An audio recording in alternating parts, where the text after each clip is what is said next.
Good morning, everybody, and welcome back to the Travis County Probate Court's continuing legal education series.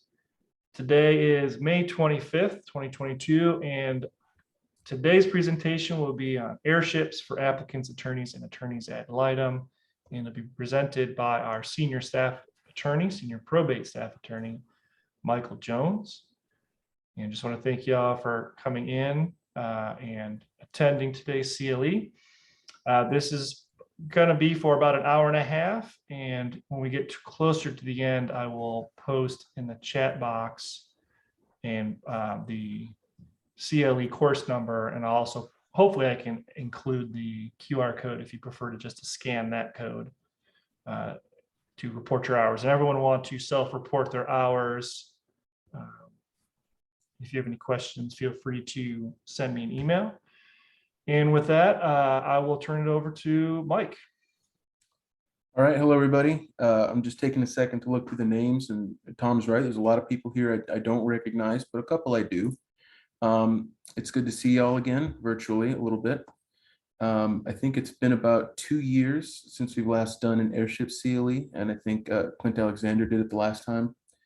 So Clint, if you're here, feel free to jump in and tell me I've done something wrong. But I'm going to take a little bit of inspiration from his talk, but mainly I'm just going to be going through how I look at heirships when I'm sitting down to review them, so that maybe you all can see how we're thinking at the court, so that you can facilitate some feedback into your work, and we can get to a mutually beneficial spot. Make it easier on everybody. So I'm going to share my screen real quick. All right, can everybody see that? I'm going to assume yes. Give me 1 second. Zoom is being weird. Okay. Just a quick note, I am not at all creative. I started working on this. I changed the background once and then didn't do anything else. So good luck. Okay, so just as a quick flow, what I'm going to be doing is talking about some considerations before you're filing your heirship. And I'm going to be talking about what isn't an heirship before we can set how I'm reviewing these applications. And we're going to go over the applications and verifications, postings and newspaper citations, getting waivers in the 202-057 affidavit, which is, you all probably know or don't know, but we'll find out. The court is very particular about some miscellaneous documents getting on the docket, and some other considerations. At any point, if you have any questions, please feel free, let me know, and I'll do my best to answer them. Just as a quick status update, when I first started with the court, I think it took us about a week from getting an heirship request to responding to y'all and letting you know our available dates on the uncontested docket, or letting our court coordinator know that you were ready to set on the regular docket. Just as a quick aside, when I was hired on here, I was, I'm not going to say tricked, but I was led to believe there were no jury trials. And then my first year, we had 5, which really slowed everything down. And then right when I was starting to catch up in 2019, we had that pandemic, which knocked everything back a bit as we're all adjusting working from home. And then cases just started piling in. I know a lot of you all are probably, I don't want to say drowning in work, but you're very busy, and that's true for a lot of attorneys in the town, in Austin and abroad. Our heirship filings have shot up a lot over the last 2 years. I know from March, say 20 to 21, it doubled in a week. It used to be that on average, I'd get about 5 or 6 requests a week. And then maybe in a spike, I'd get over 10. And then it got to the point where over 10 was the norm. So we got backed up, and that put our review back to about 15 days, business days, if things were on schedule, and a little bit longer if someone was sick, what have you. Megan Inouye is our previous law clerk. She has now left the court, but she really kind of kicked butt, and her last few weeks, she really did nothing but heirships and got us all the way caught up. We are currently at about a week turnaround. For example, before the end of tomorrow or Friday, let's say Friday, I will have reviewed all the heirship requests that I got last week. So if you sent something last Monday, it's probably a little bit more than a week. If you sent something last Friday, it's right on that week. I'm going to try my best to keep it there. But I am the probate staff attorney right now. I'm doing not only the heirships, but the uncontested will prove up dockets and everything that's set on the court's regular docket. So it's just going to take me some time to get to things. But if anything is needed, I am checking these emails. Please feel free to send me a follow-up email if I haven't responded, but know that if it's been a couple of days, that's pretty much the norm. Okay. So first, some considerations before filing. Of course, an heirship is a determination of who is entitled to certain property when there is no will, or if there is a will, it failed to dispose of all property. So the first thing you should be asking yourself before filing the heirship is, of course, is there a will? If there is, does it give away all the property? Is there a partial intestacy or is there a total intestacy? If there is a will and it gives away everything, obviously no heirship needed. If you have a will that gives away some property, we see this a lot with homemade wills, some form wills, that clients, they just didn't want to spend the money on a good attorney like y'all. They wanted to spend $50 on a form. There's a spot that says residuary, spouse, car, and that's it. That's obviously a problem because they had a house. That would be appropriate for an heirship determination.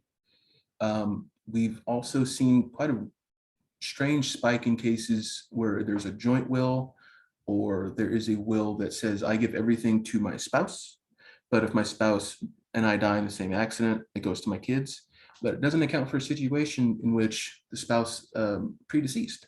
So that is also a total intestacy and would mean that this now needs to be an heirship determination. So you're going to need to be looking at your wills and making sure that all the property is given away. And if it's not, that's when you want to start considering an heirship determination. Check safe deposit boxes. If you don't have a will or your client doesn't have a will, there may be one on file someplace. I know in previous presentations, either Judge Sherman or previous presenters may have said it's the responsibility of the ad litem. I really think it's the responsibility of both the ad litem and the applicant's attorney. If you think that there is a will, you need to be looking and having your client look everywhere, including safe deposit boxes. That would also include wills that are on deposit with the county clerk. We do, on a fairly regular basis, receive requests to transfer a will that's been on deposit into the estate cause number so that we can probate. Check with the clerks. There's no current automatic checking system, so you couldn't say file an heirship and then get a response from the clerk and auto reply saying, oh wait, hold up, there's a will. So you need to be checking with them directly. Odds are there probably isn't one, but they have been found before. I would also check in any other county in Texas. There are some parts of Austin that fall on the border between Travis County and Williamson County. We've had cases where someone files an heirship here, and then once they kind of looked online, they realized, well, dang, the decedent actually lived on the other side of that line there in Wilco, so you have to transfer. Maybe they transferred, or maybe they deposited their will in Williamson County. You want to check there, see if they have any wills on deposit. Hayes, I'm not sure that there are too many places where you could say the same thing about Hayes that you could say about Williamson County, but it wouldn't hurt to check. I would also suggest talking with your clients about where your decedent lived if they've moved here recently. There was a case when I first started here where a decedent lived in New York State, had a will on deposit with the court in New York State, and then moved to Texas. And the attorney needed me to draft a letter to that court in New York requesting that they send the will down to us. So if your client has recently, or maybe in the past 5 years, moved to Austin, maybe see where they've lived before, and if they had a will, maybe it's on deposit where they used to live. And then I have some examples here on the slide about partial intestacies. Again, these are some things you want to keep at the front of your mind when you're reviewing these wills. Our next topic of discussion are copies of wills and muniments of title over 4 years. I know we're talking a lot about wills and an heirship determination CLE, but I think it's important Pursuant to court policy, we appoint an ad litem so that we can get all intestate heirs, notice of the hearing. We want to make sure that everybody who has an interest in this case has been notified and can appear before the court if they want to. It sounds a lot like an heirship determination, but we are not actually going to be determining who these heirs are. We just want to know, based on your best efforts, that everybody who would take has been noticed. So while we're appointing an ad litem, we're going to have a witness come in and tell us who the heirs are. There isn't going to be a portion in the order either for a copy of a will or a muniment of title that says the heirs are so-and-so. You also can't just decide to do an heirship if you only have a copy of a will. If you have a copy of a will, I would suggest that you don't want to probate. I would suggest doing an application to probate that, or in the alternative, an heirship determination. And then we can proceed to a final hearing on our docket. And then that would leave the decision up to Judge Herman. If you presented your case satisfactorily that you can't overcome the presumption that the will was revoked, and thus there's no will and thus an intestacy, you've already had the heirships squared up, teed up, we can get that order out the same day. Or perhaps you do overcome the presumption and now you have a valid will. And it's going to be the same thing with the muniment over 4 years. Well, of course, with muniments, you'd be overcoming the default. Small estate affidavits are also not heirships. It's not an official determination by the court that the heirs are so-and-so and they're entitled to the property. It's a poor man's heirship, I guess you could say. It's a small estate. If there's less than $75,000, there is no will, there's no real property, and everybody is an adult, you may want to have your client consider a small estate affidavit. It'll transfer the property to them in a cheaper and quicker way. However, if there is a will, you can't do a small estate affidavit. If it's no will, but there's a bank account worth $100,000, you can't do a small estate affidavit. If you're transferring real property, other than I think a homestead to the homesteader, you can't do a small estate affidavit. And if you have a minor heir, even one, you can't do a small estate affidavit. You're going to need to be doing the full heirship determination. And then lastly, affidavits of heirship, despite the name, are also not heirship determinations as far as the court is concerned. It's a non-judicial evidence of heirship. The probate court is not involved. You file these reports in the county deed records. And as far as the court is concerned, they need to be on file for at least 5 years. And that's only before they can become evidence in an heirship determination or a suit involving real property.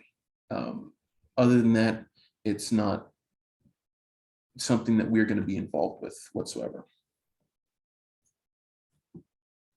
Okay, so we're going to actually kind of get into the meat of reviewing an heirship or starting an heirship. There are a lot of application requirements. Now, up on the screen here, I have a checklist that we've made. If you notice, it is numbered in a weird way. It goes 1, 2, 3, 7. I don't remember why it's like that, but hey, it's how we do it here at the probate court. There's a lot of overlap here, and well, I guess I should start over. There are 2 different applications in the estates code that you're going to need to be filing, presumably. You have the heirship application under 202-005, and you have an application for administration under 301-052. A lot of this information overlaps. And while some courts may require you do them separately, I really strongly suggest doing them in a combined application. It's quicker. You're going to repeat yourself less often if you're smart in how you phrase everything. And it's easier for me to review. For example, I have this statement up here. Decedent died intestate on August 1st, 2022 in August, Travis County, Texas. The last 3 digits of his driver's license number are 123. The last 3 digits of his social are 456. That will knock out both the decedent's information in boxes 1 on each column and the intestate boxes 7 in each column. So right there with that 1 paragraph, you've knocked out maybe a quarter of the page. And you can do that everywhere. You can do that with the applicant's information, intestacy, venue. With 1 heirship chart, you can knock out those boxes, really kind of go through. And if you can check everything off, you're golden. And you don't even need to do, say in your application, all the heirship information, and then part two, and then all the administration information. You can do it all at once and keep these applications short and sweet. I will say that box 10 in the left-hand column for the heirships on Medicaid, you only really need to address Medicaid if you are seeking an order of no administration, or if more than 4 years have passed and administration is probably not going to be granted by Judge Herman in that case. Otherwise, if everything you need in these applications is right here on these pages. So I would suggest, and this is taken straight from the Estates Code, it has everything you need. On here, I've also starred a couple of the ones here. If something is wrong, say in a will application, I'm more strict about requiring the attorneys amend, because you are really the only person who needs to sign off on that application. But with an heirship application, and I'll get into this a bit more in a bit, the client needs to be verifying each heirship application. Because of that, I know it's kind of a pain to get these heirs to come in and sign the application again. So I try to be a bit more lenient on when I'm requiring an amended application, but there are some things you just have to have in these applications, or we're going to have to require that you amend, even if it's one thing. And those things are the obvious: decedent's name, applicant's name, when did the decedent die, do we have venue, who are the heirs, and for some reason that the decedent died intestate. There have been a couple applications this year. I'm assuming the attorney just had a brain fart that day and forgot to put that the decedent died intestate, or that they had a will with a partial intestacy. But otherwise, if it's not starred, you won't need an amended application necessarily. But if enough of them is missing, then we may just have you amend and include all that information. And this is just something I was talking about earlier. If you're seeking both, you can combine the applications, the information overlaps. Something I'm going to be repeating a lot throughout this presentation is going beyond the minimum required by the statute. And what I mean by that is we've seen a lot of increase in heirship applications for a decedent who died unmarried and without children. So the heirs would then be his, first, presumably his parents, if not his parents, his siblings, and so on and so forth. If I can go back real quick, the information required by statute, other than of course who the heirs are and the relationship, is primarily just information about the children of the decedent and if they had marriages. If you have a situation where that doesn't happen, say you have nieces and nephews are your heirs, include information as to why those people are the heirs. Let me know what happened to the decedent's parents. Let me know what happened to the decedent's siblings. Let me know who these nieces and nephews are children of, or cousins, or so on and so forth, so that I can clearly flow through and see, okay, I see why Fleur Christensen is saying that the heirs are so-and-so. It's because she's given me that roadmap. And I have a little chart at some point in this presentation as well, so you can see my thinking. One thing that's also helpful is that if we do have you amend, especially if you're amending before sending in a set request to us and we've never seen it, include a very brief description about what the amendment is for. I would stick that at the top and just say the purposes of the amendment of this application are to include the last 3 digits of the applicant's driver's license number. That's it. And then I know, well, I don't need to go check that first application because I know what they changed. And then a big common reason for amendment is heirship shares. I know a lot of us became attorneys because we don't like math, but we got duped and we have to do math a lot. Judge Herman prefers his heirship shares to be in fractions, not decimals or percentages, unless you're talking about 2 heirs and it's 50-50. If you get that math wrong, which happens, you're gonna need to amend the application. And if you get that wrong, you're gonna need to have the heirs be noticed again each time. Judge Herman will not be comfortable signing an order unless he knows that your heir, Bill, is signing an application that correctly lists what his interest in the estate is. Because maybe it's wrong and Bill doesn't know that, and now he's missing out on that opportunity to argue his case. You're going to have to account for all types of property in the application if your decedent is married. Separate real, separate personal, community.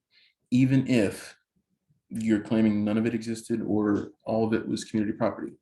We are not, with an heirship determination, making an official declaration that certain property exists in the estate. We're only saying that should this property exist, these people would be entitled to it under the laws of descent and distribution in Texas.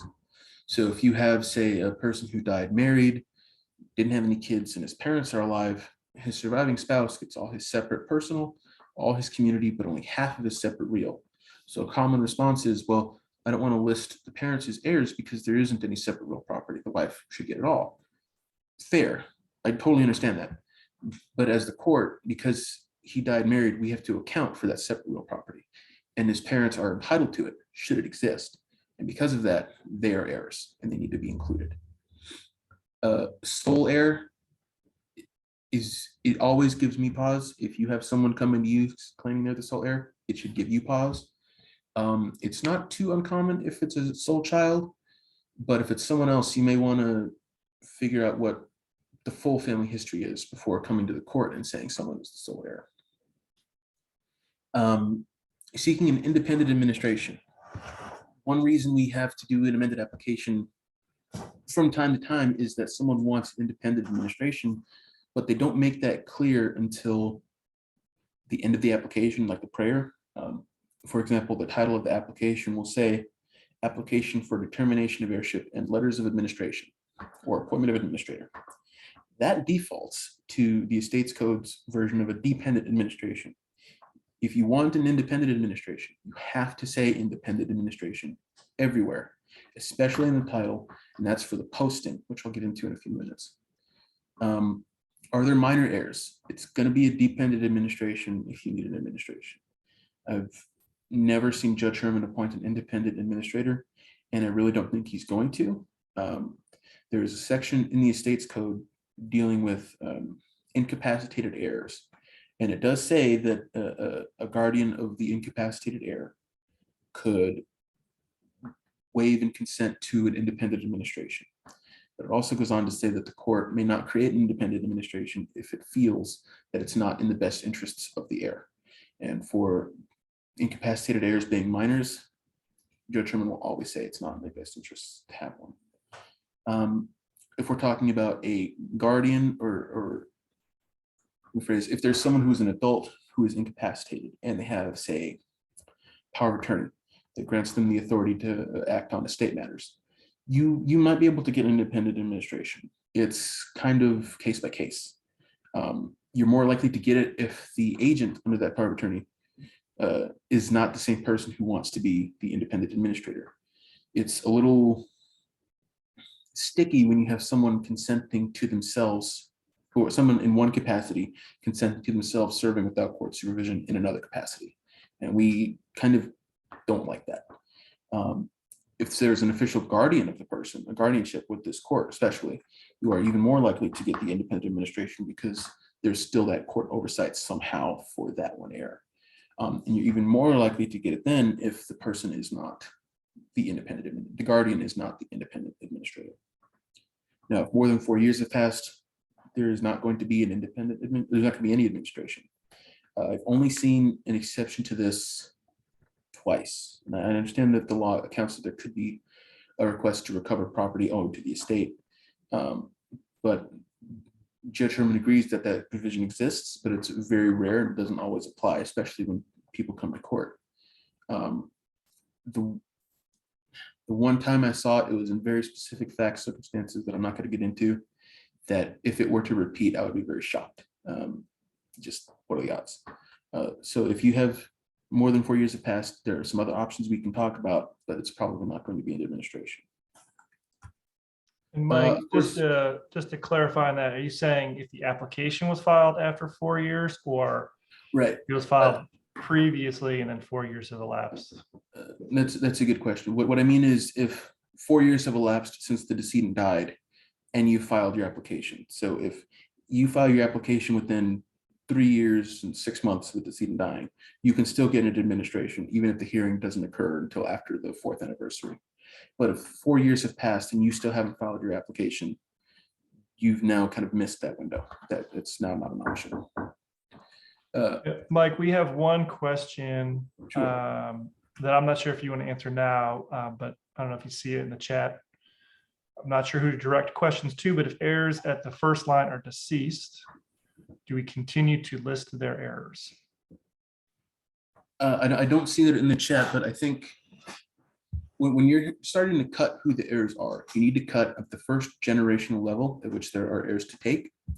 And by that, I mean, if say we have a decedent who died with 3 children, and each of those children had 3 children of their own.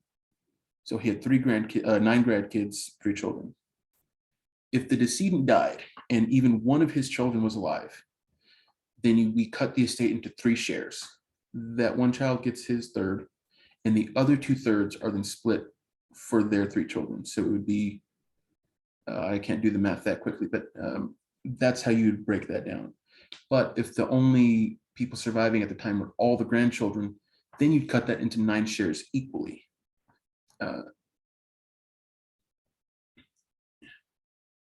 That's when you want to start cutting. If you're filing an application saying same facts, but all the children predeceased, and then each of them gets a different share, it's not going to work. You didn't cut it at the right spot. I don't feel like I'm really explaining this super clearly, but we have had a situation recently where there was a decedent who had 3 children. One of those children had 2 kids, the other 2 had 1 each. And so the shares were cut 1/3, 1/3, 1/6, 1/6.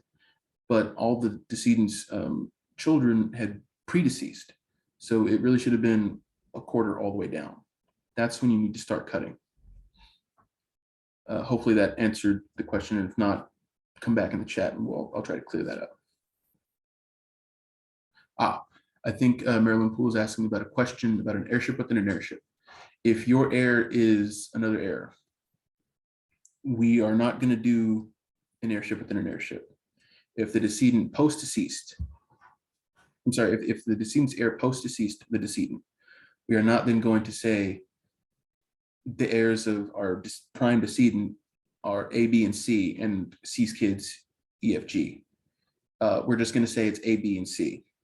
The estate of C is now something that needs to get probated because they need to give notice for purposes of our decedent's estate. If you have a post-deceased heirship or a post-deceased heir, something's going to have to happen. We're not going to list the heirs and do it that way. We're not going to do 2 things at once, 2 birds with 1 stone. It's not going to happen that way. If they had a will, it needs to get probated. If they didn't, maybe they can qualify for a small estate affidavit, and that would work. If not, contact the court. There are some options we can discuss, but it's not going to be a quick and easy resolution. And yes, the difference is whether they are predeceased or post-deceased the decedent. If they survived the decedent, but then later died, they inherited at the moment of death, and their estate is entitled to be probated or entitled to receive notice. For example, let's say I had 2 kids. My son leaves a will, everything to his wife. If he survives me and then dies later, all of his property should go to, all of my share of the property should go to my son, and then that goes to his wife by his will. It does not go to his children. We're not doing an heirship within an heirship. Or maybe he gives it to someone else. And that's just because there's probably a will for that estate. We can't do an heirship within an heirship because we don't know that there's really a necessity for an heirship for that second estate. So kind of circling back, there are of course 4 ways to die in Texas.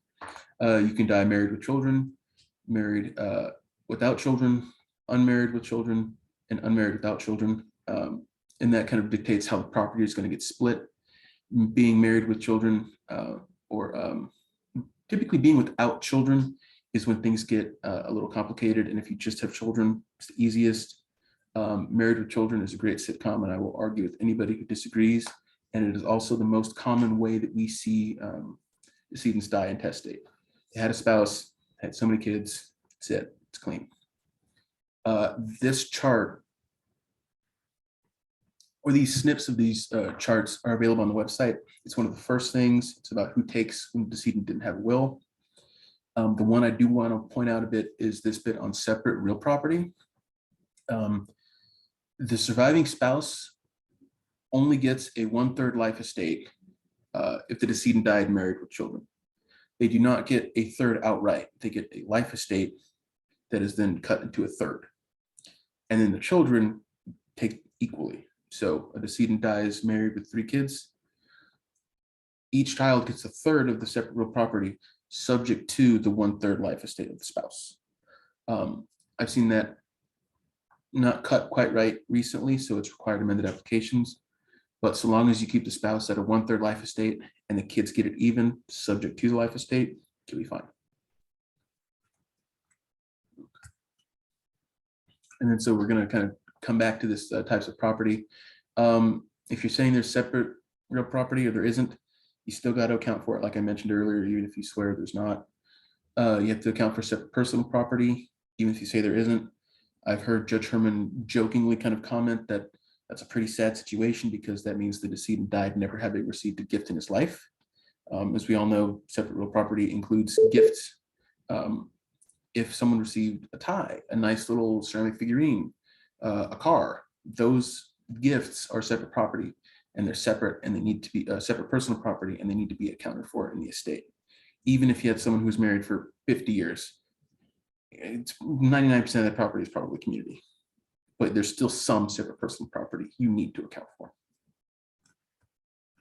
And then here we are again about the family history that I discussed earlier. And I kind of want to juxtapose the 2 sections of the code.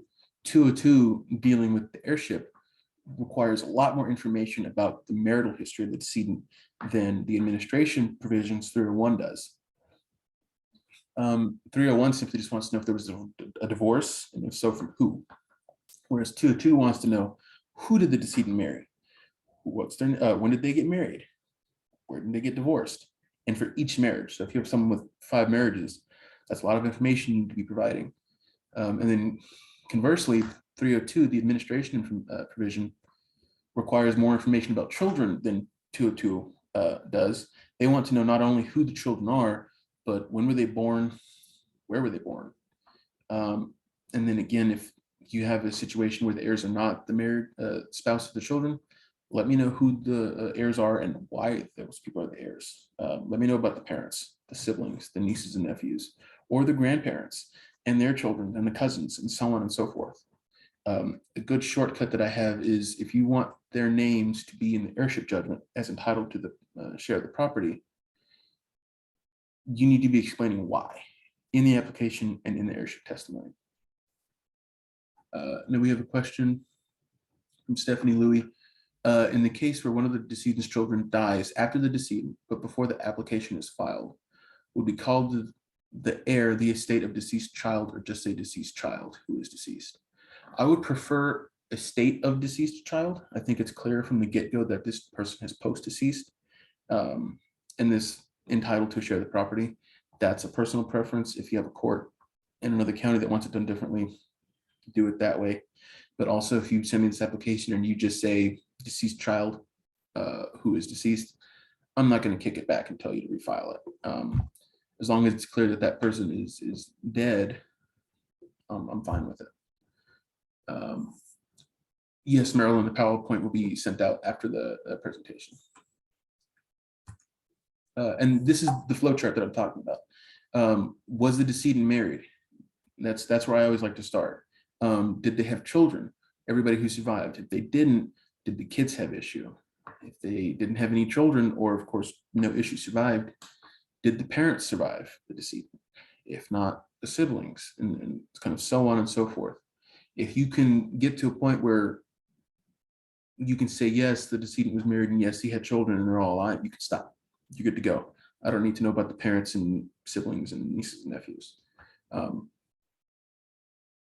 It's not common that it's the nieces and nephews, but it's been happening a lot more recently, and there's just no information about why.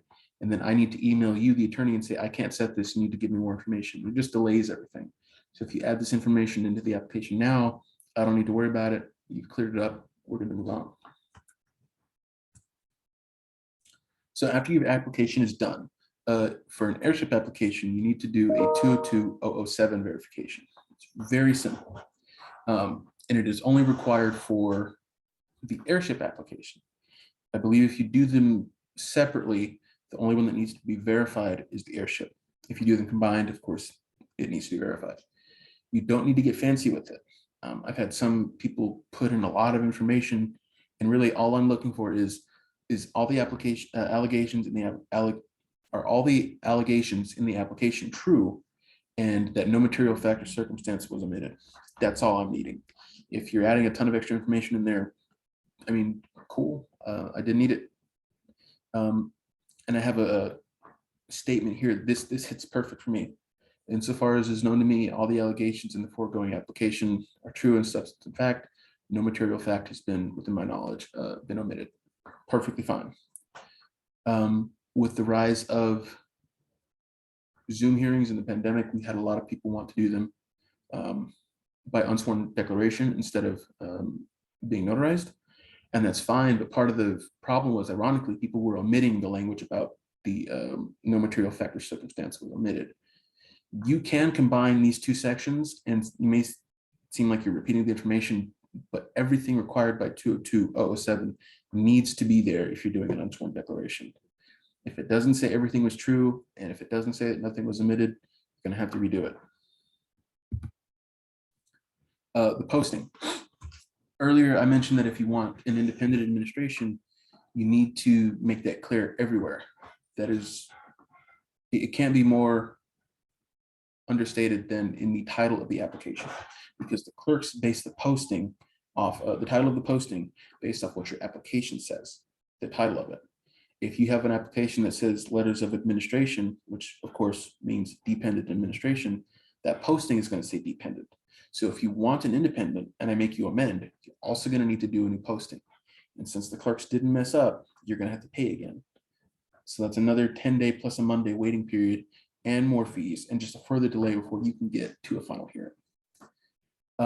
You are always going to need reposting if your applicant changes. If it's less common with Heirships, but if you misspelled the decedent's name and you've corrected it and it's a significant change, you're going to need to repost. And if you're switching from dependent to independent, otherwise, if we haven't said please repost, you don't need to. A common question I get when I'm advising attorneys need to make some corrections is, do I need to repost this application as well? And unless I tell you to, no, you can assume you don't need to. Marilyn Poole is asking about plussing reposting with the newspaper. No, it is very rare that you're going to need to redo the newspaper citation, which I get into. I'm mainly talking about here the posting citation. You just contact the clerks, request a new issuance for the posting, and pay the fees, and they'll handle it. So the citation by publication, the newspaper affidavits. As Tom mentioned earlier, about 2 years ago in June, I think of 20, a provision went into effect that if you're required to do a citation by publication in a newspaper, that citation also needs to be posted on the Office of Court Administration's website. It may shock you guys to know that sometimes governments don't work super efficiently, and we unfortunately didn't get a ton of information about how that was going to work. So we kind of just operated under the assumption that, well, the attorneys need to get the newspaper affidavits done. They must therefore need to get the OCA posting done. And so we were advising attorneys that we're going to need to do that before they could get set. And then we realized, or we got some guidance that if the case had already been filed, they didn't need it. And then we got further guidance later that it was something that the clerks were going to do automatically. So if you have a setting request form that says you need to do the OCA, that is old, it is outdated. We fixed that maybe December, if not earlier than that. So check our website, get the most updated form. You don't need to worry about it. If I see it's missing, I'm going to tell you, hey, contact the clerks, figure out what's going on and get it done. But beyond that, you shouldn't need to worry about it. I've had no problems with the OCA having been done at all since it's been into effect. For the actual newspaper affidavit, especially if you're from a smaller county, I found out recently that some of the clerk's office, once you request that heirship application, the clerks are automatically creating this issuance and then getting it to a newspaper and publishing it and then billing you later. That unfortunately is not an automatic process here in Travis County.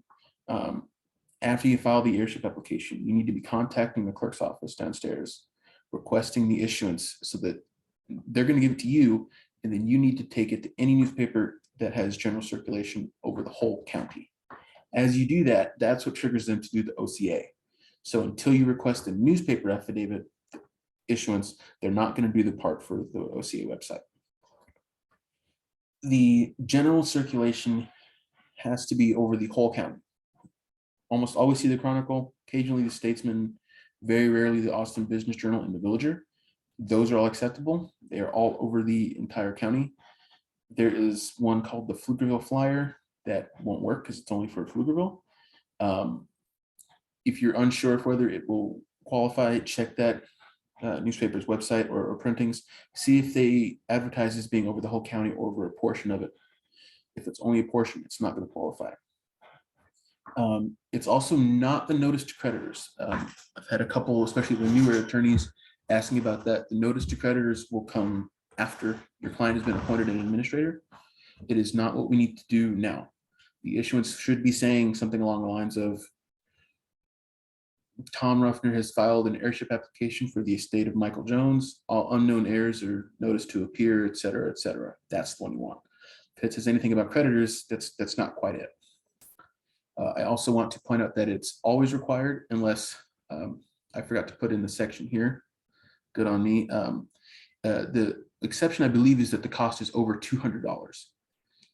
Since we have 4 papers in here, I know that the Statesman is the most expensive, and I know that the Villager is the cheapest. If you email me and tell me it's not required because the Statesman is over $200, I'm going to tell you, thanks for letting me know, talk to the Villager, because I know they're cheaper. It's not an appropriate way to avoid that requirement. You're going to need to get it done. 202-057 affidavits. It's, in my opinion, a very simple affidavit to do, but it's very tricky, and a lot of attorneys, they just missed the mark, and it's been probably the most common reason something couldn't get set for a long time. It's always required, even if your client is the sole heir. You have to identify the whole subchapter, which is the biggest kind of sticking point. The 202-057 provision does require that you file a copy of all the citation, and it requires an affidavit, but I don't think it itself requires any notice. I mean, maybe I'm misreading the statute or misremembering it. What it requires, though, is that you state in this affidavit, or your client, that citation was required by the whole subchapter has been served. 202-057 is only a piece of that subchapter. So here on the screen here, if you hit A, B, and C, you're golden. And to clear A, all you really need to do is say chapter 202 subchapter B, all service was served as required by that portion. That's my personal preference, subchapter B. I like it more than saying sections 202-051 through 202-057, but you got to do one or the other. If you haven't done one or the other, you haven't properly identified the subchapter. And the reason this is such a sticking point is that same section states that we cannot sign an heirship order until you've done that affidavit. And Judge Herman isn't going to want to sign that heirship order until you've done that affidavit correctly, which means you got to get that subchapter B in there. You have to properly identify the subchapter. I want to circle back a little bit to this client being the sole heir, where everybody's waived. Just say that. For example, B says the name of each person to whom citation was served. You can just say no one was served because everybody waived, and then you say in the same section the name of everybody who waived are John, Michael, and Bill. Perfect, right there. That's all you need to. And of course, citation was served as required by chapter 202, subchapter B. I'm going to repeat that a lot because it's super important. Waivers and consents.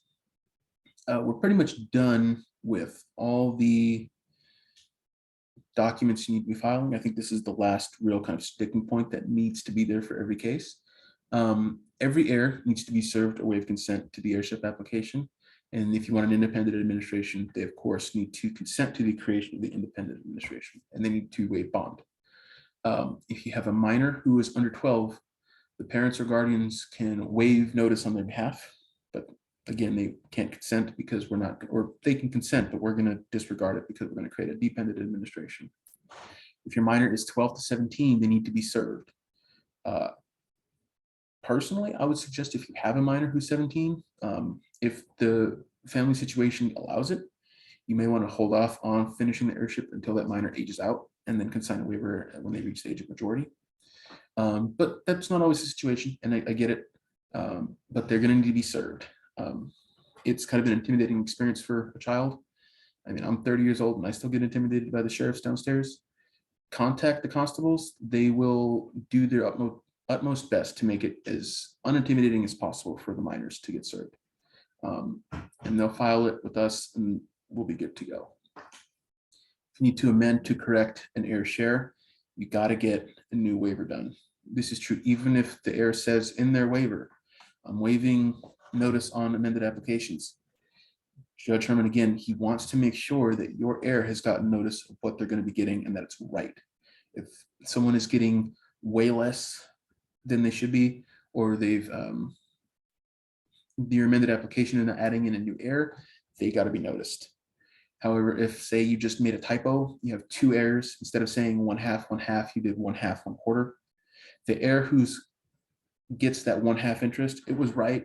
The amended application isn't changing their share.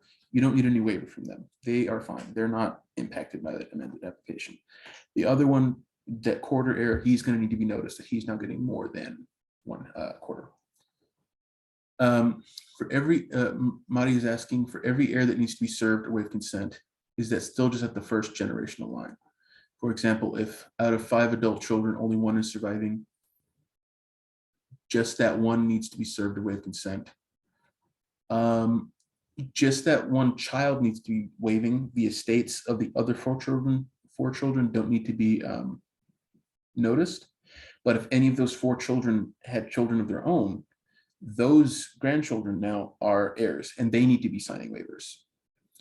Also, if that 1 heir is incapacitated, can their statutory durable power of attorney agent sign for them? Would that be acceptable? Yes, if the power of attorney states they can act on estate matters, that's fine. I think they all do. I can't remember a situation where it's come up when that didn't happen, but it's something we check for each time. And we may even ask you in an email before we set something, hey, can you just send me a copy of that, not the whole POA, but just the provision of it that accounts for that. That's all we really need to see. Power of sale. Judge Herman will grant it in an independent administration, but only up to what the heirs have specifically consented to. If your application says to the fullest extent power of sale is required or allowed by the estates code, but your waiver only says to sell real property, the only power of sale you're going to get is to sell personal or to sell real property or personal property. If you want everything, make sure you're clear in your waiver about everything. I had a case in the past week where the waiver only said real property, but the proposed judgment the attorney sent me was a very broad power of sale, and that's not what we're going to be doing. You're going to need a new waiver of consent if your administrator has changed, the independent administrator. This is simply because we can't create an independent administration without the heir's consent. So if it was going to be mom, but she's now kind of sick, so they're going to have a son do it, everybody needs to sign off again. We don't need it if you were just changing anything else in the application. If it doesn't impact the heir, we don't really need them to sign a new waiver. And then of course it has to waive bond as well. Personal service, if you're opting for personal service because you can't find somebody or they're kind of belligerent and they're not going to agree anyway. Excuse me, if they live in Texas, you have to use a sheriff or a constable. That's in 51051B. If you use a private process server, we're going to make you redo it. If you don't know their whereabouts, we can do a motion for substitute service, which will require a hearing. But you're going to need an affidavit from the sheriff or constable that they couldn't effectuate service because they don't know where the person is, or they've attempted service, but the person is ducking service. You can't just jump to a citation or to registered mail or to private process server without trying to get a sheriff or constable if they live in Texas. If this person to be served does not live in Texas, it's any disinterested person competent to make an oath, which is a private process server. So if they're out of Texas, you're clear to start there. If they're in Texas, you've got to start with that sheriff or constable. Again, minors that need to be served, contact them, they'll help you out. And then that we can approve these alternate methods if a constable fails.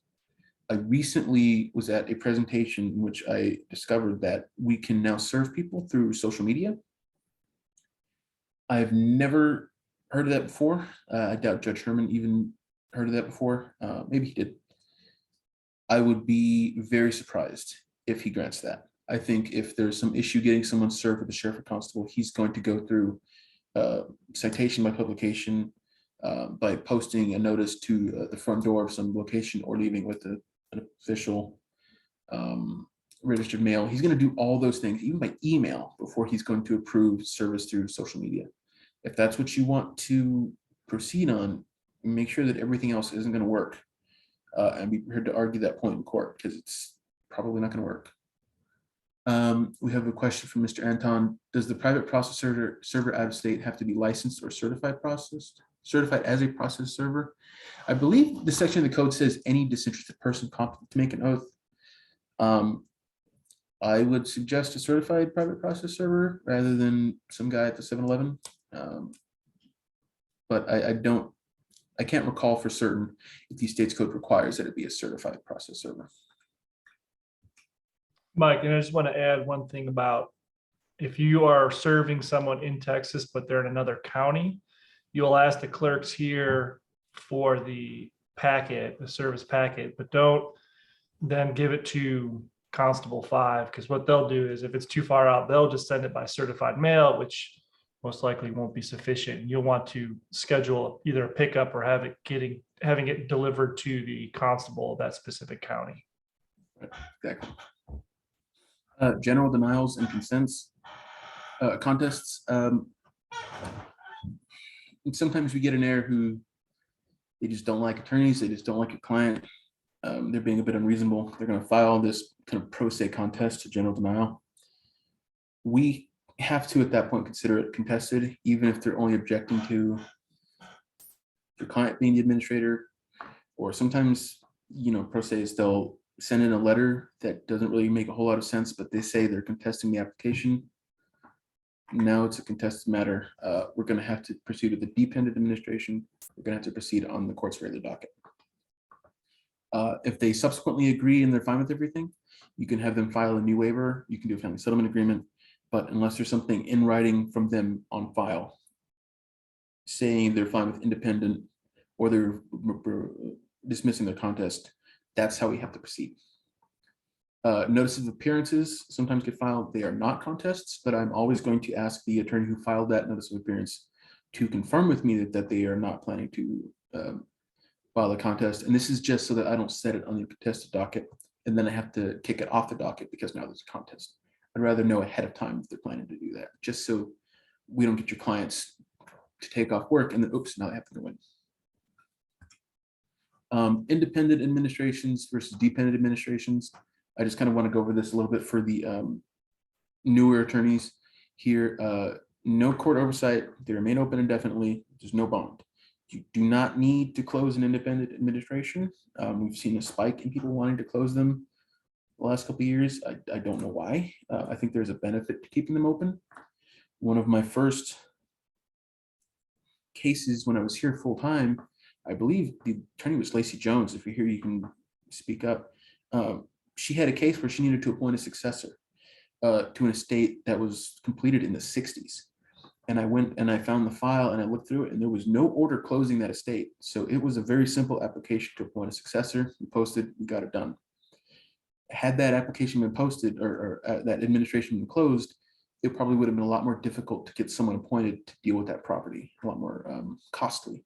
But because it was independent and it never closed, it was a benefit to her client. Dependent administrations. There's court oversight over almost everything. There are a few things that you can do without court oversight, but I would suggest just come to court, get the approval. Every time you want to make a distribution, anytime you want to do anything, got to come back. You got to let your clients know this.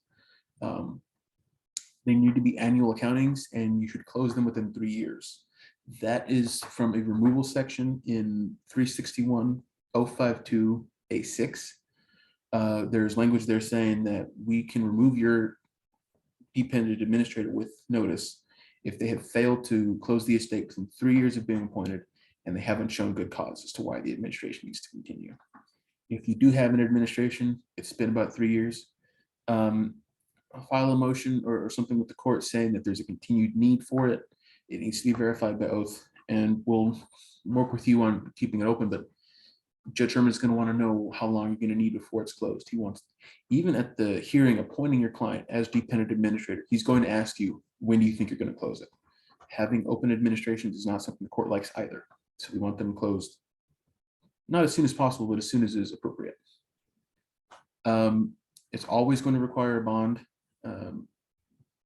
Pre-qualify if you can.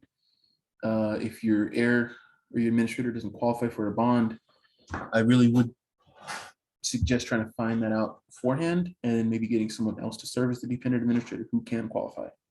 We've had attorneys end up getting appointed for their clients because the client just can't do it. Yeah, that's the situation. Temporary administrations. You can have a temporary administration in an emergency. You can have a temporary administration because there's a contest. I think in both situations, Judge Sherman prefers appointing a permanent dependent administrator over a temporary, but there are some situations in which a temporary would be warranted. If there's going to be a contest, I think you'd rather have a dependent regardless. If there's an emergency, say your client comes to you, a new client comes to you today. They say, hey, we want to do this heirship, mom died without a will. The only asset is her house worth $1 million because she lives in Austin. It doesn't have home insurance right now. Well, you can do a temporary administration application. We can appoint your client as a temporary administrator. Only give her the power to make a payment for mom's house, the insurance. So now we can protect an asset. And then we can appoint a dependent administrator for anything else. Another common reason is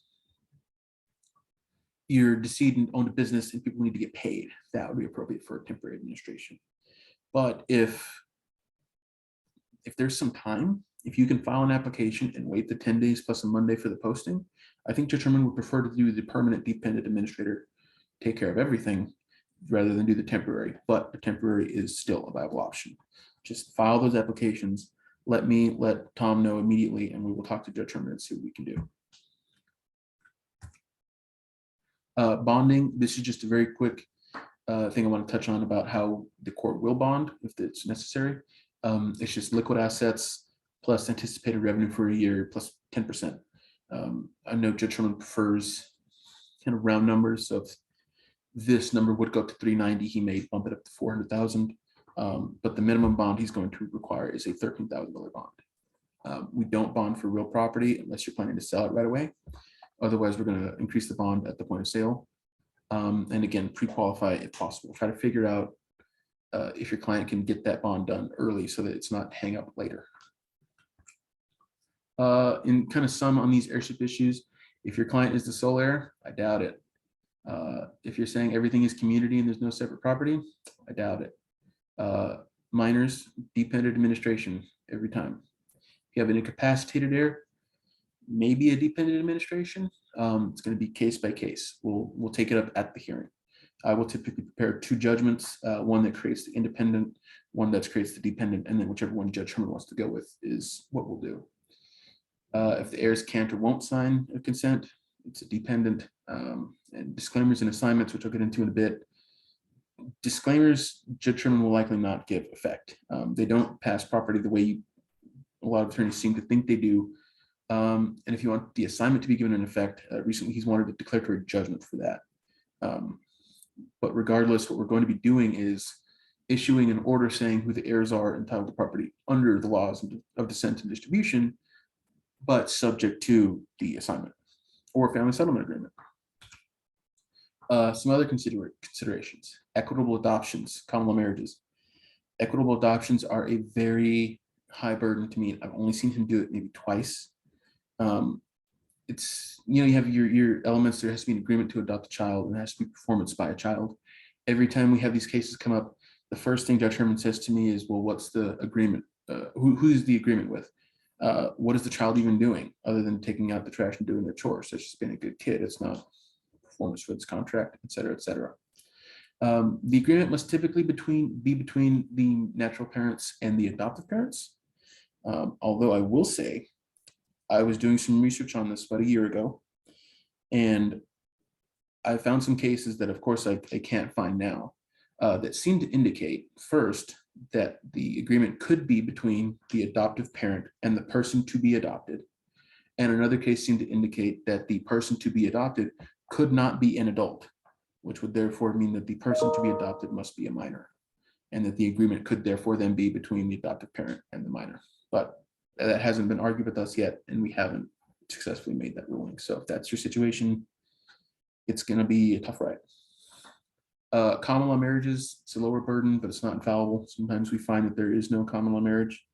There's an agreement to be married, cohabitation, representation to others. You may want to, you're going to need to have some evidence, whether it be testimony, tax records, declarations of informal marriages. If you have something, file it. You need to prove up your case. These two, equitable adoptions and common law marriages, are going to require a setting on the court's regular docket, which I'll get into in a bit. And then lastly, there is no common law divorce. If you're going through your applicant's heirship, the marital history, and one of his earlier marriages was a common law marriage, if there was no divorce decree, there's going to be an issue with both those subsequent marriages, because it may have been that he wasn't validly married to those people. So that's something you need to watch out for. Formal adoptions are a lot less tricky. You're going to need to give us the paperwork, either the applicant's attorney or the ad litem. Just give us copies of the adoption paperwork. I think usually they're sealed. If you need them unsealed, I think the ad litem can file a motion. We'll have a quick hearing, and then Judge Herman will allow them to get those records so that we have them for the court. Richard Anton is asking, if 4 years have elapsed since death and no administration is possible, how are the heirs supposed to deal with the decedent's property? I will get to that literally next slide. I'll be there in just a second. The last thing I want to touch on with formal adoptions or adoptions in general, unless there is, sorry, Marilyn Poole just asked a really good question. Formal adoptions, if adopted children, unless the decree specifically states their right to inherit has been terminated, they still inherit, even if they've been adopted out. And if they still inherit, they still need to be noticed. You have to find them somehow and get the notice of the hearing, because they need to be noticed. Marilyn is asking about, can she request a declaration of death even if the spouse is not really dead? They've been separated for 34 years. The wife is remarried. The wife didn't answer although served. If she's not dead, we can't declare them dead. It's not something that I've seen in this court a lot. I've seen maybe the case twice. The first time when I was very new here and I probably wasn't paying attention as much as I should have been, Judge Herman denied that motion. The second time was in the last few weeks. We had another attorney who successfully was able to get a declaration of death. It was really fact dependent. If no one has heard from your client, seen your client, or not your client, this heir, spoken to this person in, I think, 7 years or more, and there are other circumstances that could lead us to believe that they have died, potentially, you could get them declared dead, but that's going to need to happen first before we proceed with the heirship. If you want to declare community property, or if you want to characterize property at all, whether declaring it community or separate, that's a declaratory judgment. You're going to need to file that and provide evidence, especially as to chain of title, point of inception, etc. And then we could include a declaration in the order. We see this a lot with real property being declared community property. We'll declare the heirs, and then we'll say the court further finds and declares that the property located at 123 Main Street is community property of the estate. And of course, by saying who's entitled to all the community property, we know who's entitled to it. So have more than 4 years passed? It's very unlikely that Judge Herman's going to do an administration. I've only seen it twice in very specific fact patterns. If there's something that needs to be sold, you need to deal with that property, like Mr. Anton's asking. What you can do is file for a receivership. It needs to be in another proper cause number, because it is now a filing not about the estate, but about that property. If your estate was for the estate of Michael Jones, your receivership should be titled in re property of Michael Jones, or in re whatever the address is. We can then appoint a receiver. They will collect the property, sell it, put the money in the registry of the court. And if there's anything that needs to get paid, which I very highly doubt, Judge Herman can let the receiver pay it. But otherwise, at that point, we can then do an order of no administration. But you're not going to get a final order until the receivership is complete, because we have to say there's no necessity for an administration, and Judge Herman would rather wait on signing the order of no administration until the receiver is done with everything he needs to do. And then at that point, we just close out the receivership. However, I want to point out that the receiver is going to get paid. If they take the time to sell this property, they put the money in the registry of the court, they're going to get the fees. So that's something you're going to want to be aware of. Orders of no administration, again, I just want to kind of touch on, they're kind of like an heirship version of immunity of title, the way the phrasing is going to be. There can't be any debts of the estate other than those secured by liens on real property. This is, of course, assuming you're within that 4-year limit of death, that 4-year time period. If you do so, you have to account for Medicaid in the application, and you have to account for Medicaid in the proof of death. This is because if your decedent applied for it and received Medicaid benefits on or after March 1st, 2005, MERP may have a claim against the estate, and of course, that's a death. So if they did apply for and receive it, contact MERP, see if you can get a certification from them that either says that there is no claim against the estate, or there is a claim, but they're not going to pursue it. In those cases, we can proceed with the no administration. If there is a claim like that and you're within 4 years, Judge Herman's going to require the administration. I've never seen MERP say they have a claim more than 4 years after the death of the decedent. If you have minors and you don't want an administration, I have seen that happen. It's case by case, and it really depends on the property that is going to be going to the minor. For example, we had one estate where the decedent had, he was a indigent musician who of course lived in Austin. The only separate real property he really had was band equipment and clothes. And so the administrator, or not the administrator, but the applicant was his spouse. They had a minor kid together. The applicant didn't want to have to sell any of that property anyway. She wanted to keep that for her children. So based on that being really the only property that was going to the minor, Judge Herman allowed there to be no administration. Otherwise, if there is property that's going to the minor, if it can't go in the registry of the court, he's probably not going to let it go, no administration. He's going to want an administration. And again, I've never seen a case where there were minors more than 4 years after the death of the decedent. And also there were a lot of assets. So I don't know how Judge Herman would kind of handle his competing desires to not do an administration more than 4 years, but also to create an administration for the minor. I can't really say to that. Half-bloods versus whole-bloods. We don't see this too often, and sometimes the math doesn't quite work out. The half-blood, of course, has to get half as much as any full-blooded kindred. On the right, on the left side, I have here the wrong way to cut the math, where the parent gets half and the 3 siblings, including one who's a half-blood, each get a sixth. That's not accurate. It has to be the parent getting a half, and then the siblings getting 2/10, and then the half-blood sibling getting 1/10, because 1 is half of 2. That's how you want to be cutting it. I believe if it's a parent and a half-blood sibling, and that's it, then the half-blood sibling gets all of that other half. But generally, half-blood, half property, and you're good to go. I have here a chart. I forgot why I put in here, but it's the table of consanguinity, in case you want to know how to label your heirs. Of course, you have your person. I guess this could be a good way to also kind of view how you need to explain to the court who the heirs are. If there are no children, grandchildren, or great-grandchildren, go up to the parent level. If there's nobody in that column, etc., and so on. Some miscellaneous documents, resident agent appointments. If your proposed administrator doesn't live in Texas, or your applicant, if you're seeking no administration, does not live in Texas, you need to file a resident agent appointment.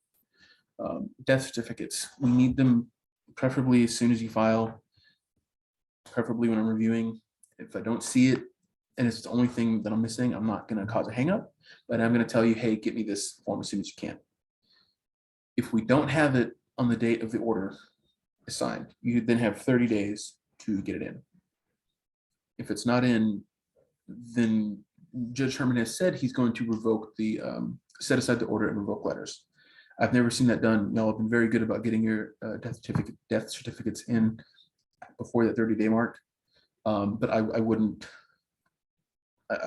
try to play chicken with that deadline. Just get it in as soon as possible. Adoption records, like I said, you are the applicant to obtain them and send them in. Declarations of informal marriage if you're seeking a common law marriage termination.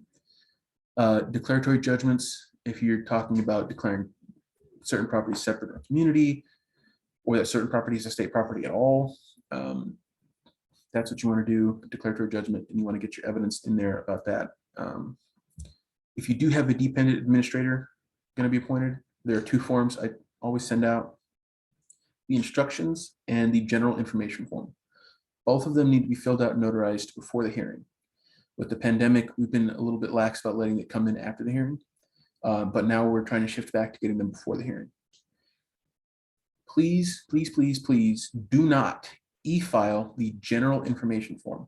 Send that straight to me or hand it to either Monica or whoever is out front checking in for your hearing. They will get it to me. The other thing I need to see as well, the instructions I need to see as well, but we'll keep that in the file, and that is going to get filed. If you don't have it before the hearing, get it in afterwards, but do not e-file the general information form. It should not be public record. It is just for us to have a way to try to find your administrator if for whatever reason you're not their attorney. Just because you're their attorney today doesn't mean you'll be their attorney in 3 years when they haven't filed their annual account. Settlement agreements and declaratory judgments are always on the regular docket. I think I'm going to get into this a little bit more later, but I just want to clarify that a regular docket setting is not necessarily a contested setting. It's just something that's going to take more than a few minutes. Ideally, an heirship hearing on our uncontested dockets should take about 20 minutes, give or take. The regular docket is going to need more time than that. Maybe there's going to be more evidence that's going to be submitted, and that's why it's more appropriate there. If you're talking about a settlement agreement or declaratory judgment, that's always going to require more time. That's always going to mean a regular docket setting. Like I mentioned earlier, if you're trying to do an assignment or a disclaimer, I would instead suggest a family settlement agreement. We will still declare all the heirs as entitled to the property under the law, but we will subject that to the family settlement agreement, which may have a different agreed distribution of the estate assets. For example, everyone wants their mom to get everything and there's some kids. We're still going to declare the heirs as being mom and kids, but there's a family settlement agreement saying that everything goes to mom. And for the declaratory judgments, that needs to be done before the heirs are determined or at the same time. We don't want to do an heirship determination, independent administration, and then 6 months down the road, you want to do a declaratory judgment. You'd rather take care of everything at once. Ad litems. Like I mentioned earlier, speak with the clerk's office to make sure there's no will on deposit or in safekeeping. You need to be speaking with the witnesses as soon as possible. We don't really have an issue with this, but it's something I want to touch on if you've never been an ad litem before. Confirm the family history. And like I've said, go through that whole chart: parents, children, spouses, nieces, nephews, everything. You're going to need to do some independent research, check the death certificate for obituaries. Sometimes, for example, on the death certificate, there may be an informant who's listed as a spouse, but someone told you that the decedent was unmarried. That's something you want to watch out for. We've had, technically it was a small estate affidavit, but we had a case where someone claimed the decedent died and had no kids. We found an obituary that said they had 3 children. That's something you're going to be checking and seeing if there's any evidence that contradicts what these witnesses are telling you. You want to be making sure that the math is right in the application as well. If you think it's incorrect, just if anything is incorrect, file a report, let the court know, preferably before we've said it, and work with the applicant's attorney. If we can get this squared away, you can always file an amended report and then re-clarify that now everything is good. Just let us know. If there's a dependent administration, you are not going to be discharged. If there's a minor, that's because you're going to need to kind of you're going to be a bit on the back burner, but you're going to want to keep aware of what's going on in the estate to make sure that nothing is happening that would be of a detriment to the minor. And then on the final accounting, you're going to be requested that you sign off. What I think the court used to do before I started was you'd be discharged in a dependent administration when there are minors, and then you'd be reappointed later. And this is just easier to keep you on than rather than do another order reappointing you later. Joe Gagan is asking, if I have a partial intestate with a will, do you still want proposed order emailed to you? No, I'll touch on that in a little bit, but with heirship determinations, if it's involving that at all, the court's going to draft that order. I'm going to send it to you to double check. So if there's a will involved and it's partial intestacy, you don't need to draft an order. The last thing I want to get with ad litems on are waiving on behalf of an heir.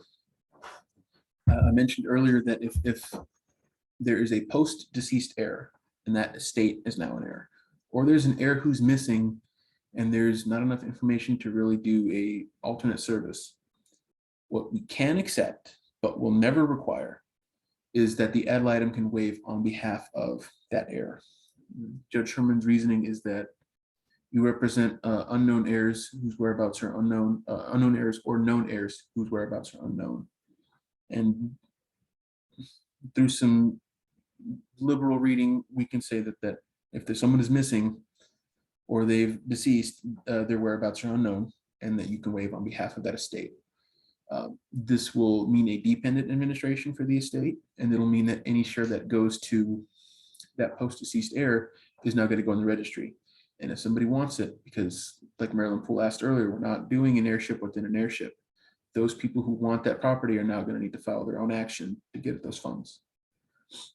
If you do not feel comfortable requiring or waiving on behalf of an heir, that's absolutely acceptable. That's totally fine. We will figure something else out. But it is an option, but it is not going to be our first option.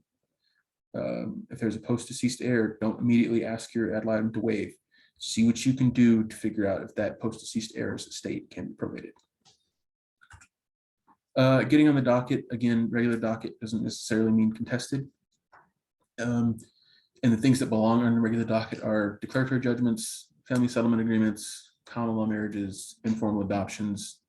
If you have a will and it's not being offered for probate for some reason, whether it's original or a copy, if there is a contest, that also needs to be put on there. Just generally anything that's going to take a little bit longer than 20 minutes. Requesting a hearing.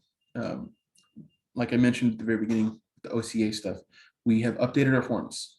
Everything is on the website. I have a couple snips in a little bit that will show you the difference between the two forms. But send in your form to me at the Heirships email. I will review and let you know as soon as I can. If it's an uncontested setting and we're good to go, I'm going to give you our most available dates. If it's a regular docket setting, I'm going to send you to Jen. Jen is the new Emma. Emma has been promoted, and Jen McGaffney is our new court coordinator. Emma is going to be training up Jen, I think, for the next 6 weeks. But she will get you some regular docket settings, and you could set on the court's regular docket. One thing I've been very strict about the past few weeks is if I've sent you an email saying, hey, fix A, B, and C, do not send a new email telling me you fixed it. Just please reply to that email to say, hey, Mike, I fixed A, B, and C. We've received so many of these airships that if you just send me a new email or you send me a new email with a new request form even, I'm going to think, oh, that's a new case. I'm going to file it away for later and I'll review it in a week or two. With everything going on, I'm not going to pretend that I immediately respond to your email saying, hey, I fixed A, B, and C, but I'm going to get to that email a lot quicker if I know that's what you've done, rather than you're telling me, or I'm thinking it's a new airship request form. So please just reply. And then here are snips from the top of the two forms. We have the regular docket request form and the uncontested docket request form. They're both on the website. If you accidentally send me the wrong form, it's no big deal. Just let me know, but try to use the right one. If you do want to do an administration first, which will always be dependent, just circle it. There's some spots up here, or just right on the side, just let me know. I kind of bump those up for review a little bit because I just need the application and the posting. But that's what that is. I'm going to go a little bit quicker because I'm running out of time here. At the bottom of these forms, we get the difference again, because this is where you need to verify that your case does or does not qualify for the regular docket. Just check whatever's appropriate. If you feel like something doesn't quite match up with your case, just handwrite in a note. It says, yeah, there's a formal adoption, but maybe there is a question about it, or there's a dispute. Whatever you need to do, just handwrite in the note and I'll see it. Corrections, the most common corrections to applications are driver's license and social security numbers, wrong shares, which need new waivers, adult or minor. The state's code specifically says you need to indicate whether an heir is an adult or minor. What I see more often than not is an age. They're 50, they're 24. It's fine. I can tell that they're over 18, that they're an adult. But it would be really cool if y'all could update your forms to still add in whether they're an adult or minor. There are sometimes I just get birth dates, and then I need to Google how old am I if I was born on this date to figure out whether this heir is an adult or a minor. I don't mind adding that to my Google search history, but it's quicker if I just immediately know. 20257 affidavits, again, subchapter B, that's all you got to do. Missing waivers and consents, and I want to touch on that really quickly. We've switched to a new case management system, Odyssey. As you all know, it works perfectly and has no issues whatsoever on your end. But on our end, sometimes I miss stuff, or maybe it got accidentally filed in the wrong cause. If I'm saying to you, hey, I don't see something, but you have a file stamp copy, send that to me. Be like, Mike, you missed it. Here it is. I have no problem with that. I have no problem with being told I just missed something. It's not at all an issue. Just let me know. And that's what I mean by technical issues. But once you've done everything you need to do, just please reply to that email. I'll get to it as soon as I can. We'll get you going. Our uncontested dockets every Tuesday and Thursday at 9:15. We're kind of doing a first come, first serve. So once you're at Litem and all your witnesses are ready to go, check in at the front desk, you'll be given your file, you go into the courtroom and just drop it off, and then you'll be called. You have to confirm everyone's availability. Attorneys, make sure you're talking to, or paralegals, make sure you're talking to all the witnesses and the ad litems. Make sure you put this setting on the right day. If you think it's a Thursday, but it's actually set for Tuesday, we can't proceed without you. It's a hiccup if you're not there. You are just as important as everybody else, not more so. If you've been cleared to set, I've looked at it, made a judgment, I told you ready to go, but something comes up and we need to cancel, that's fine. Just let me know. We don't need to go through the whole process again. I can try to add you to the back of the next Tuesday uncontested docket. We have a little bit more time that day than I think on the Thursdays. And I don't need to do any review. I've done everything. It's just a matter of picking a date that's working for you. Special Heirship dockets. I mentioned at the very beginning, Megan was a rock star. She did a ton right at the end before she left. But because she cleared so many, we've now set very far out. Looking at my dates right now, we don't have a lot in June, and July is pretty filled up as well. We are likely going to have to do a special Heirship docket at some point to accommodate the cases that we still need to be set on the docket. It's probably going to be a Friday afternoon. I'm going to need to talk with the judges about that and see if we can get a court reporter. But those are very rare. It really just depends on court availability, case volume, judge, court reporter, etc. Set on the regular docket, same process. We're all about forms here at the probate court. You send me a request form, I'm going to review it, make sure everything is fine. Then I'm going to send Jen an email saying everything is fine. And then you have to send a new form to Jen, and then she'll get you dates. It's all a little convoluted, but it works. Our normal court settings on the regular docket are Mondays and Fridays, 9 to 12 and 2 to 4. Tuesdays from 10 to 12 and 2 to 4. And then Wednesdays and Thursdays in the afternoons from 2 to 4. Wednesday mornings, we don't have regular docket settings. Thursday mornings, we don't currently have regular docket settings, but we may as time goes on. Remote hearings, we are not currently offering remote hearings for Heirships, except for the only exception I think we've had so far have been an ad litem who is going out of town for an extended period of time. Rather than kind of appoint a new ad litem and delay everything, we're going to let that ad litem and only that ad litem appear by Zoom. Everyone else is still going to have to be in person. If you have a witness who can't appear, and I'll get into this in a moment, that witness is going to need to do a deposition on written questions.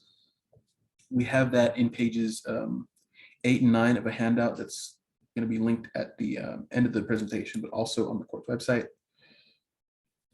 I would have the ad litem assist in drafting the questions, not just being shown. You, as an ad litem, have the right to cross-examine the witnesses. By doing so, by assisting in the questions, or at least signing off on them, you've kind of received that right to cross-examine the witness. The court does have the right to file cross-interrogatories, but we've rarely ever done that. You can do them either under the Estates Code or the Texas Rules of Civil Procedure. I would suggest sticking to the Estates Code, but whichever you do, make sure you read those sections and follow the rules exactly. They have to be posted 10 days before they can be answered.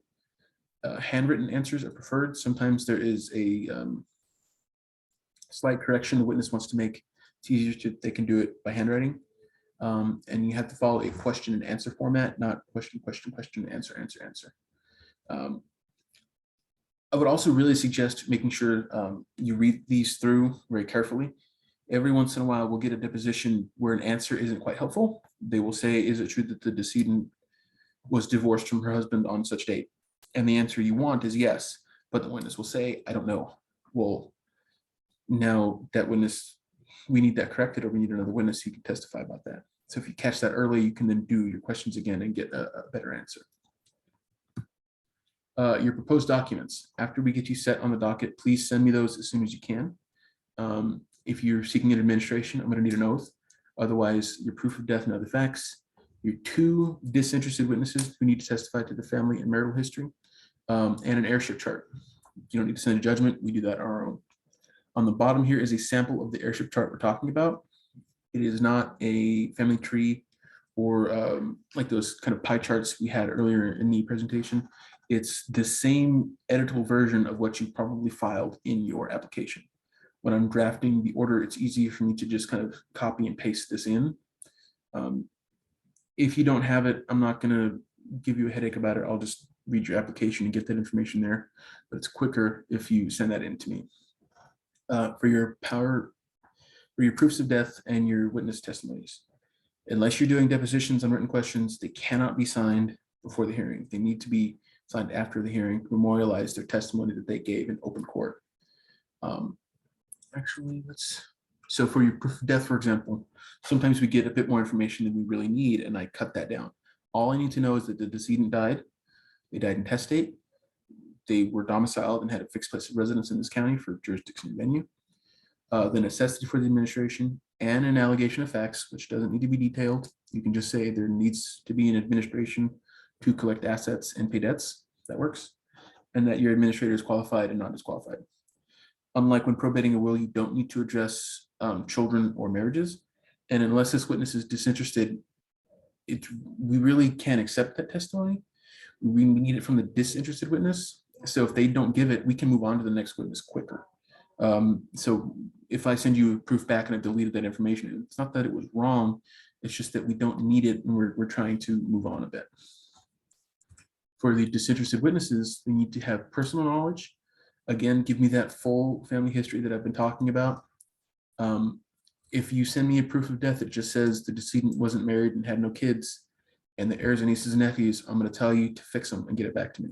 I'm not going to go through and piece together what your application says. You also don't want to be overly precise, which I've seen sometimes. For example, if your witness says, well, I knew the decedent was married to his wife, they got married in the 80s. That's fine. They were married their whole time, they never got divorced. You don't need to say they were married in Las Vegas at this hotel on this date, and they went to this place on the honeymoon, and that their address is here and their kids' address is over here. It's too much information. It's a little too precise, and it's always going to kind of make Judge Herman be a little questioning. And if there's something that the witness can't testify to, he's going to ask you, or even worse, me, to edit the documents to remove those provisions. And then again, that shortcut, if they're going to be listed in the heirship judgment as an heir, they need to be in this affidavit, and there needs to be an explanation as to how they got there. And then lastly, the heirship judgment, we can prepare it. I'm going to send it to you to look over, please let me know of any corrections. Again, I don't mind being told I misspelled something, I left something out. Just let me know. I would rather get it done before the hearing, before the order is signed, than have to do an amended judgment later.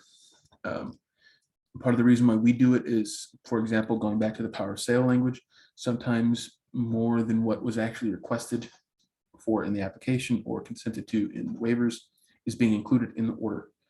So Judge Herman likes our orders to read a very specific way. I have a ton of forms and templates, so I know which one I need to use to get this done in a way that Judge Herman is going to like. If you are going to do an administrator first and an heirship later, we're going to include days with like a 30-day deadline to get a setting request form in, with a 60-day deadline to get the hearing set. If you can't make that deadline, that's fine. Let me know beforehand, or even at the time, say, hey, we're coming up on this deadline, we can't make it. Just let me know. That's fine. I'll talk to determine. We have no problem kind of kicking the can a little bit, but you just got to communicate with the court. And that's it. Any questions? Any final comments? I kind of rushed a bit at the end there, but I think we're about on time. Yeah, it's 12:04, so we've officially at the end, but we do want to open this up to Q&A if anyone has any questions that haven't been answered yet. Otherwise, Mike, I dropped in the PowerPoint presentation in the chat box that you had sent me last night. Yep. So assuming you didn't make any changes, that one is good to go. And then the next this is the very last slide here. These are all the charts that we have, and they're all linked to documents on the court's website. You just need to click it and it'll take you where you need to go.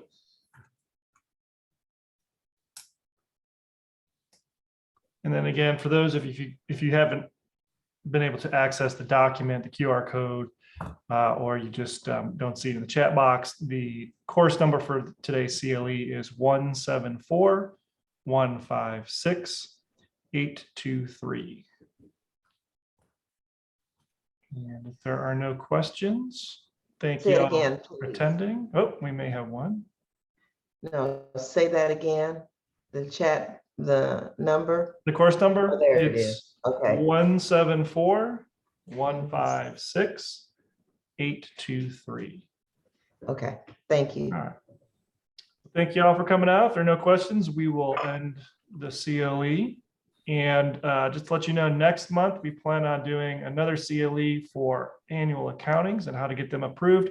We have not come up with a date yet. We're still getting confirmation from our speakers, but we think it's going to be closer to the end of the month.